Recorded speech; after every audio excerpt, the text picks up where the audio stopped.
சின்ன மருமகள் சீரியல்ல அடுத்து வர எபிசோட்ல என்ன மாதிரியான ட்விஸ்ட் எல்லாம் இருக்க போகுதுங்கிறத இந்த வீடியோவில் பார்க்கலாம். ஐஸ்வர்யாவுக்கு தண்ணி எல்லாம் தெளிச்சு மயக்கத்தை தெளிய வச்சிடுறாங்க. உடனே ஐஸ்வர்யா எல்லாரும் வாங்க வாங்கன்னு சொல்லிட்டு வீட்டுக்கு ஹால்ல உட்காந்து கத்திக்கிட்டு இருக்காங்க. எல்லாருமே வராங்க. சேதுக்கு பயங்கர அசிங்கமாவும் இருக்கு, அவமானமாவும் இருக்கு. உடனே ராஜாங்கம், என்னம்மா ஐஸ்வர்யா இவ்வளவு நேரத்துக்கு அழுதுகிட்டு எல்லாரும் வாங்கன்னு சொல்லிட்டு சத்தம் போட்டுட்டு இருக்க, என்னம்மா விஷயம்னு சொல்லிட்டு கேக்குறாங்க.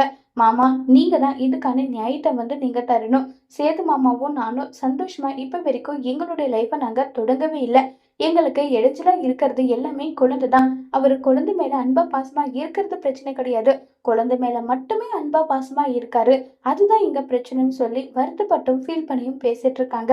உடனே மோகனா, என்னம்மா நீ நீ தானே குழந்தையோட டைப்பர்ல இருந்து எல்லாமே மாத்தி நீ ரொம்பவே குழந்தை மேல கேர் பண்ணிக்கிட்டியே. ஆமாத்த, குழந்தை மேல எனக்கும் அன்பு இருக்கு, பாசம் இருக்கு, அக்கறை இருக்கு. அதுக்காக அவருடைய லைஃப்ல வந்திருக்க என்ன மறந்துட்டு குழந்தை மட்டும்தான் முக்கியம்னு சொல்லிட்டு அவர் நினைக்கிறாரு. அது எனக்கு வேண்டாம். இப்ப ஒரு முடிவு நான் எடுத்துட்டேன். இவரு குழந்தைய தமிழ்ச்செல்வி கிட்ட விடணும். அப்படி இல்லையா இவரோட லைஃபை விட்டு நான் போக போறேன்னு சொல்லிட்டு ஐஸ்வர்யா சொல்றாங்க. இதை கேட்டதும் சேதுவுக்கு பயங்கர கோவம் வருது.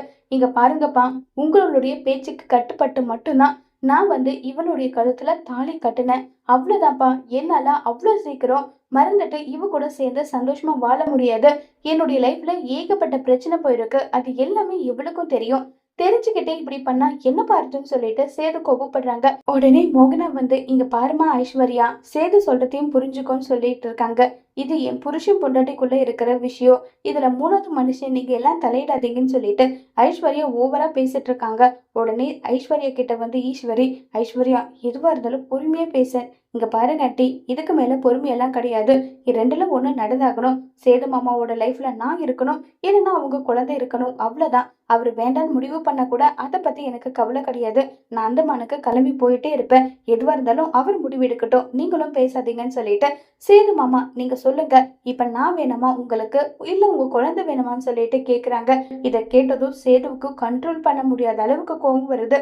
உன்னை விட எனக்கு என் குழந்தைங்க தாண்டி முக்கியம். உன்னை நான் என் மனைவியா இப்ப வரைக்கும் பார்த்ததே கிடையாதுன்னு சொல்லிட்டு சேது சொல்றாங்க. அப்படின்னா என் முடிவும் கேட்டுக்கோங்க. நானும் இனி உங்களுக்கு மனைவியா இருக்க மாட்டேன், இந்த வீட்டுல இருக்க மாட்டேன்னு சொல்லிட்டு சேது கட்டின தாலிய சேதுவோட முகத்திலே தூக்கி வீசிட்டு ஐஸ்வர்யா வீட்டை விட்டே போறாங்க. அதோட இந்த பிரமோவை முடிச்சிருக்காங்க.